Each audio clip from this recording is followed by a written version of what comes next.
Его надо заполнить. За последние 25 лет население Земли выросло на 2 миллиарда человек. С 5,7 до 7,8 миллиарда. Рост составил чуть больше трети. Но соблюдение баланса не присуще этой теме. Население разных стран росло по-разному. Канадцев стало больше на 8,5 миллиона, британцев на 10, но вот зато китайцы, индийцы и нигерийцы постарались за всю планету.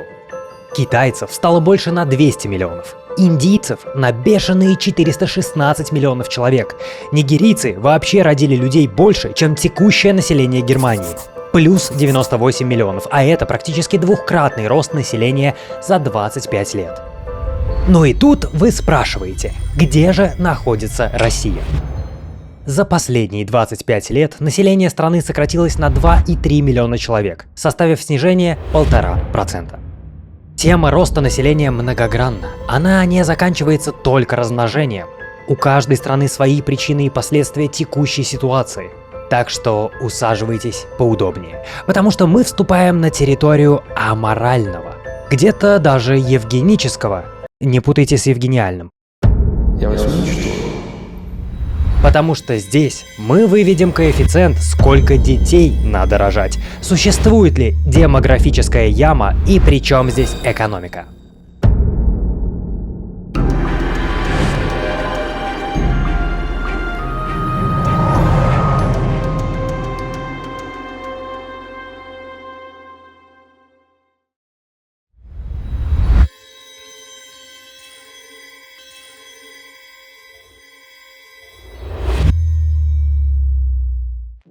Давайте мы забудем все эти пафосные речи о том, что каждый человек — это личность с глубоким внутренним миром, неповторимым характером и уникальным опытом.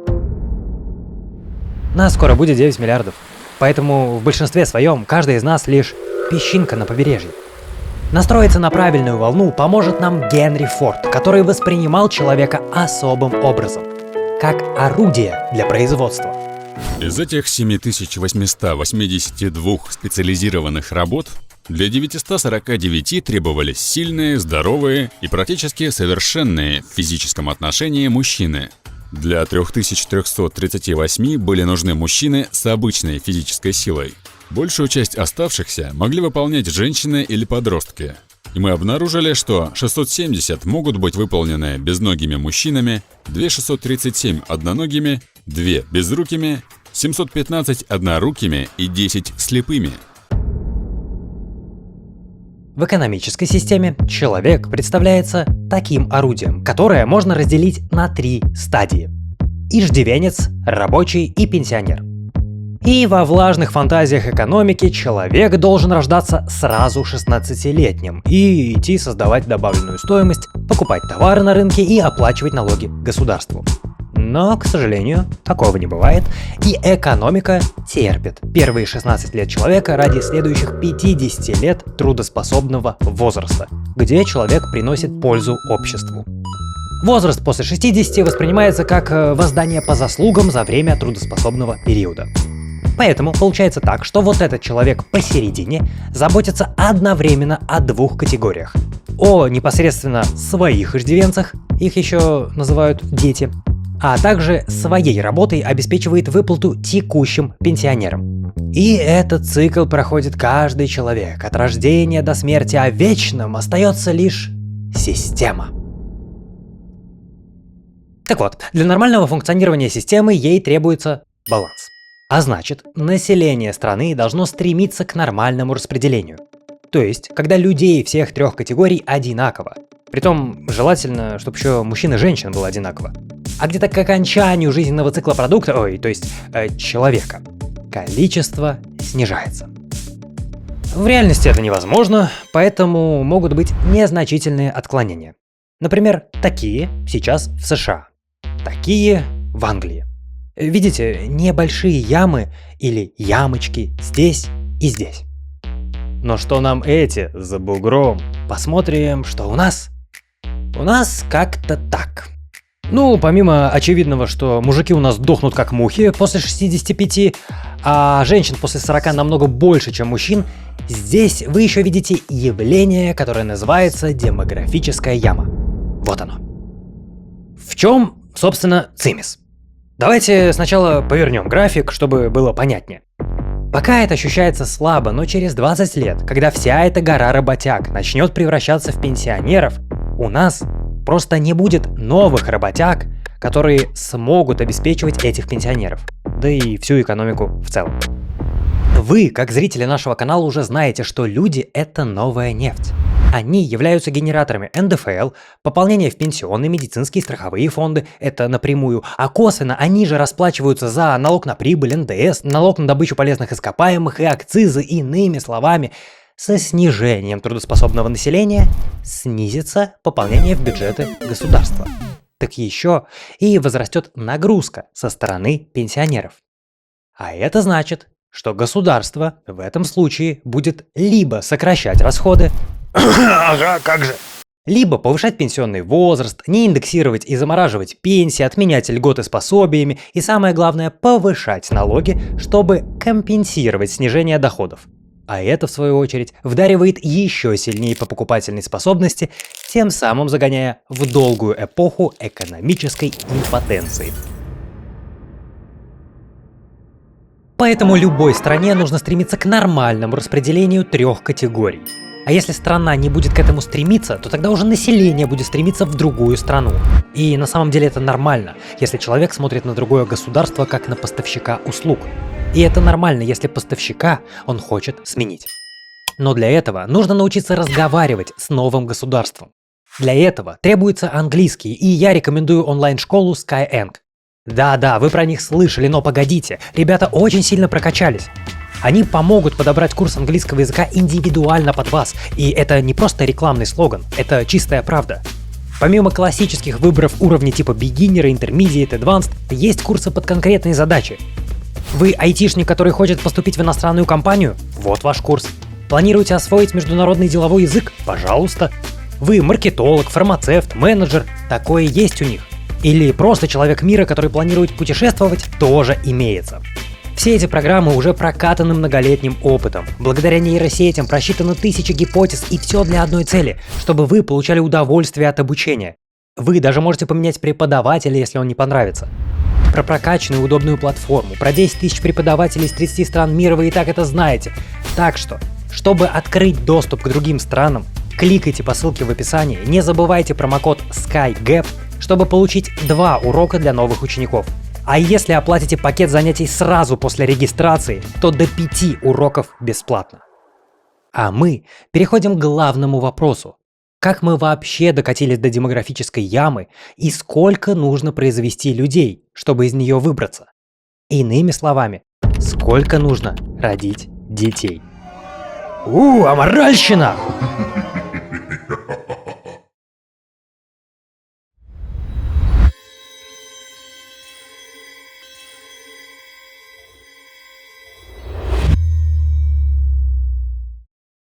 Одна из ключевых проблем, что у нас долгое время умирало людей больше, чем рождалось.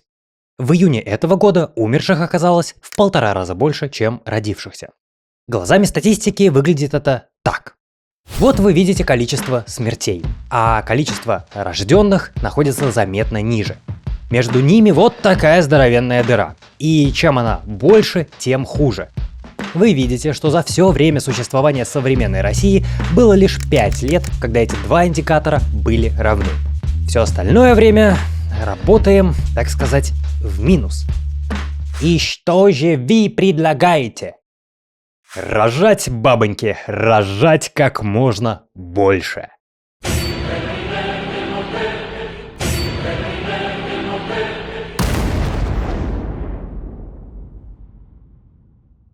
Если быть точным, нам необходим суммарный коэффициент рождаемости 2,1.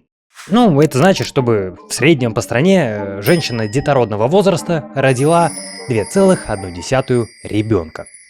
При таком раскладе, через 25 лет, а точнее через 30-35 из-за пенсионной реформы, когда гребень работяг начнет превращаться в пенсионеров, их начнут подхватывать рожденные дети сегодня.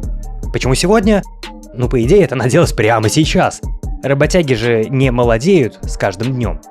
А пока с коэффициентом рождаемости у нас прям беда, зацените. Нужный коэффициент у нас был лет 60 назад. И то там, скорее всего, с учетом всех советских республик. А все остальное время мы мельчаем. Кстати, обратите внимание на небольшой подъем после 2006-го, мы к нему еще вернемся. А пока мы мельчаем, господа. И по прогнозам Ворлдометра, уже через 30 лет нас станет меньше еще миллионов на 10. А от всей Земли мы составим 1,4 населения и снизимся с сегодняшних 1,9. А ученые-исландцы так вообще протягивают негативный тренд до 2100-го и говорят, что россиян будет даже меньше 90 миллионов. А это значит, сильно упадем ниже 1% населения Земли.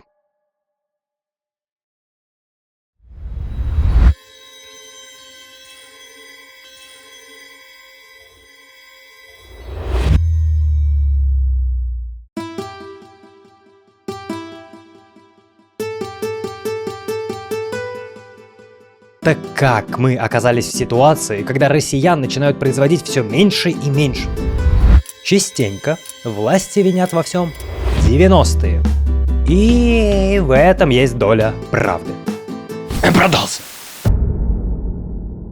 Давайте посмотрим внимательнее на нашу демографию. Вот эта ямка, Вторая мировая.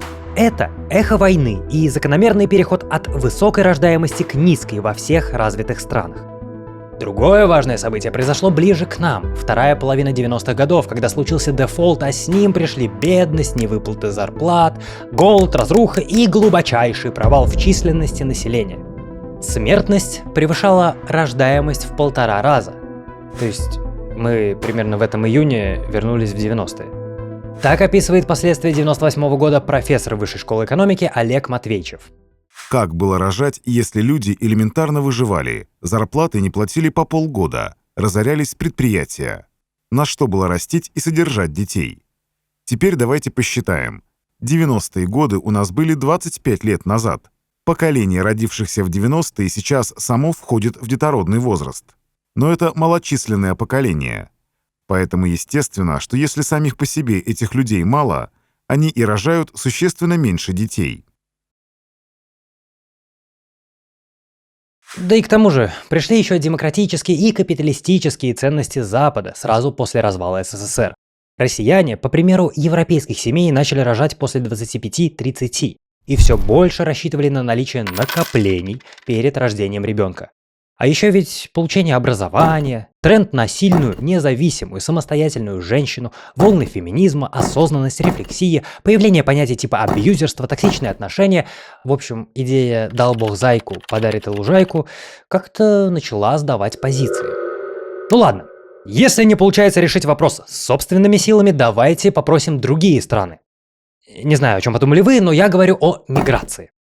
Ежегодно миллионы людей из стран бывшего СНГ направляются в нашу страну, особенно из Узбекистана и Таджикистана, но, к сожалению, их усилий тоже оказывается недостаточно. Вот смотрите, вот так росла Россия-матушка за счет мигрантов. А вот настолько смертей было больше, чем рожденных детей. То есть за 27 лет мы должны сказать спасибо прибывшим 9 миллионам мигрантов, без них картина была бы куда плачевнее. Пока мы опустим вопрос квалификации и образования таких кадров.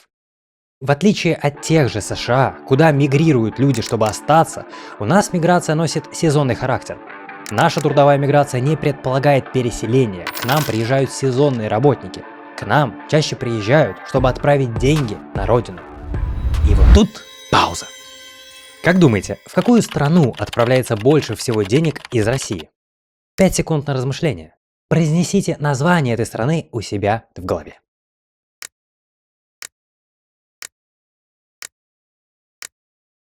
Итак, фаворитом по получению российского капитала является Швейцария. Чё? И только потом идет Узбекистан и Таджикистан. Вот полный список.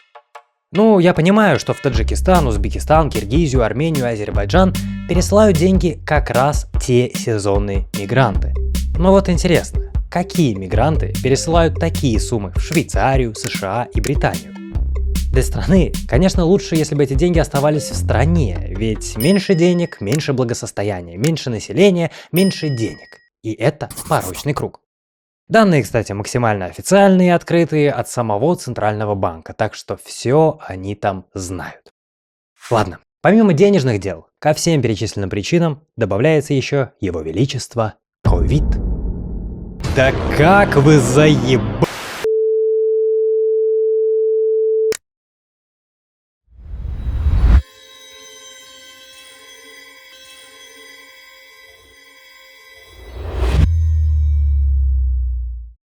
Так давайте скажем сразу, ни одна страна не показывает достоверное количество умерших от ковида. Ни одна. Ну потому что точное количество знает лишь Господь Бог. Но, независимо от цифр, которые рапортуют власти, у нас есть один способ, и этот способ называется избыточная смертность. Эти страшные слова в комбинации друг с другом создают вот эту незамысловатую формулу. И за этой формулой стоит простой принцип. Берутся периоды, выводятся средние значения, как умирали люди, и просто сравниваются друг с другом. Ну, типа если с 15 по 19 умирало в среднем 100 человек, а с 20 по 21 150, то должно быть объяснение, какого ляда вдруг людей начало умирать в 1,5 раза больше. И также именно эта штука позволит косвенно подсказать, сколько власти не досчитали ковид-ассоциированных летальных случаев. Не в точных значениях и грубо, но тем не менее. И вот, например, в Мексике происходил настоящий трэш, когда люди умирали в 2 или даже 2,5 раза чаще. А вот Сингапур, который после выхода из локдауна и введения массовой вакцинации держится на уровне 7%. Или Израиль, который в принципе первым начал массово всех чипировать, смог остановить пик и с 40% опустился где-то на 15%. Кстати, помните, что наши власти говорили, мол, вы посмотрите, какой трэш там в США происходит, а вот мы борцуны-молодцуны. Ну, давайте посмотрим. Да, вот график США действительно неприятный, доходит до 52%. Но как только мы накладываем Россию, получается то же самое. Где-то больше, а где-то меньше. Правда, вот по последним данным, мы резко оторвались вверх от клятых амеров. Ну а что еще интересно, это так любимая официальная статистика. Мы не можем говорить, что власти врут. Нет, давайте будем говорить, что опираясь на данные избыточной смертности, у нас есть скепсис по поводу соответствия официальной статистики и реальности. Притом скепсис присутствует по поводу многих стран. Например, Германия как бы не досчитала 20%, Южная Африка 190%, США 30%, а Россия 550%. В общем, в этом скепсисе и несостыковке показателей можно копаться долго. Можно вспомнить, как во всем прошлом году по какой-то причине резко выросли смерти от пневмонии в 2,4 раза, а не от ковида, по данным Росстата. Но всю суть можно уместить в пару предложений. Ковид действительно бьет по демографии, повышая смертность. Избыточная смертность за весь период составила 665 тысяч человек. И дело даже не в том, что фальсификации вскрываются, а в том, что позже придет другой ковид. И странам нужно быть готовым не к тому, как маскировать реальное положение дел, а как с этим работать. Потому что в противном случае грядет вымирание населения страны.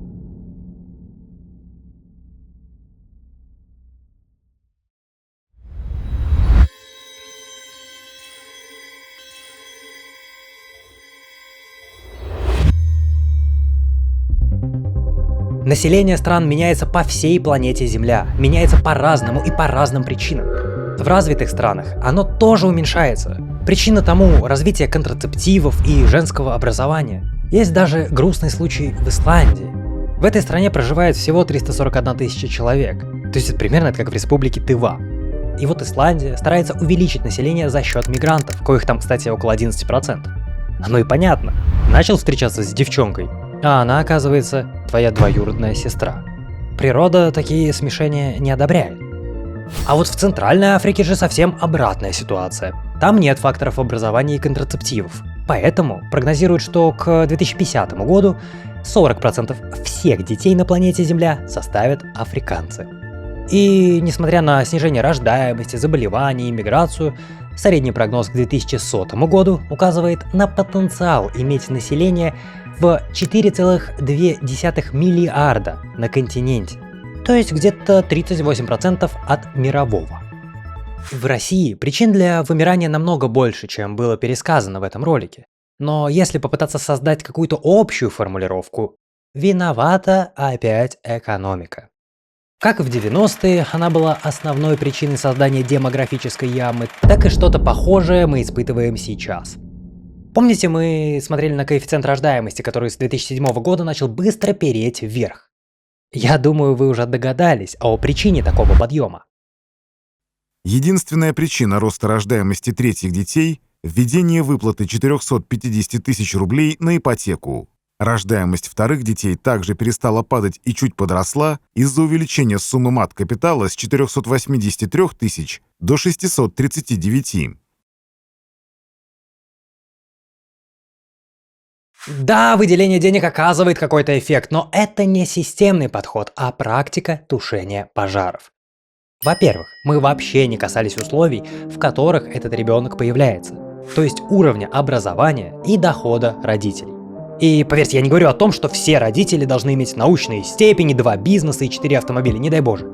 Я лишь говорю о том, что если для родителя в вопросе зачатия ребенка решающим, я подчеркиваю, решающим фактором оказывается разовая выплата в 500 000, то у меня большие сомнения в благоприятности условий этой семьи.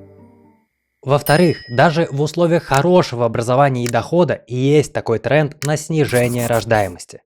Стоит просто взглянуть на показатели рождаемости сельской местности и городских жителей.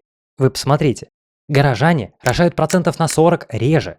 В традиционном аграрном обществе дети рассматривались как дополнительные рабочие руки в хозяйстве, поэтому рождение детей имело экономический смысл. Кроме того, большое количество детей является гарантией продолжения рода в условиях относительно высокой детской смертности. В-третьих, сейчас рождаемость могла бы стимулироваться уверенностью в завтрашнем дне, а мы пока уверены лишь в том, что в магазинах вырастут цены, и очередного человека признают иноагентом за альтернативную точку зрения. Ведь правильное звучит примерно так. После революции 1917 года Российская империя прекратила свое существование, а потом произошло еще и крушение Советского Союза. Если бы они не произошли, у нас была бы другая страна. Население было бы сейчас под 500 миллионов человек. Если бы этих трагедий не было, было бы около 500 миллионов человек. Хотя с последнего события, то есть с распада СССР, прошло уже более 30 лет. И за 30 лет население России только сократилось и продолжает сокращаться. Как количественно, так и относительно мирового населения. С 2,6 до 1,9. И нет, вы не подумайте, я не тупо хейчу.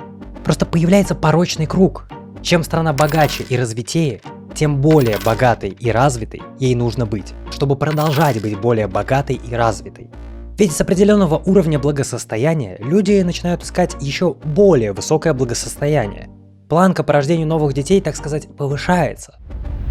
Сама по себе тема демографии очень сложная. В ней нет прямых корреляций. В неразвитых и бедных странах растет население по причине отсутствия образования, контрацептивов, экономики потребления. Но когда появляется культура и образование, люди начинают задумываться о достаточности экономических благ для производства потомства. Сможет ли ребенок жить лучше, чем родитель? А когда и эта потребность закрывается, появляется уверенность в завтрашнем дне, и вместе с этим появляется уже квинтэссенциальный вопрос, а нужен ли мне ребенок вообще и для чего? Может быть, я кота заведу? И помимо личных вопросов появляются вопросы глобальные. Вот когда население Земли достигнет 11 миллиардов, какой состав будет у этого населения? Какая пропорция образованных и не очень, богатых и бедных? Будет ли хватать всем рабочих мест и ресурсов? Оказывается, за скучным словом демография кроется очень много интересных ящиков Пандоры. Притом несколько аморальных и неэтичных. А мы заканчиваем этот выпуск. Если захотите еще по такой теме, так и пишите. Материал еще есть. Вы знаете, комментарии мы читаем. А поделившись этим видео, вы поможете каналу. Увидимся на следующей встрече. Damn.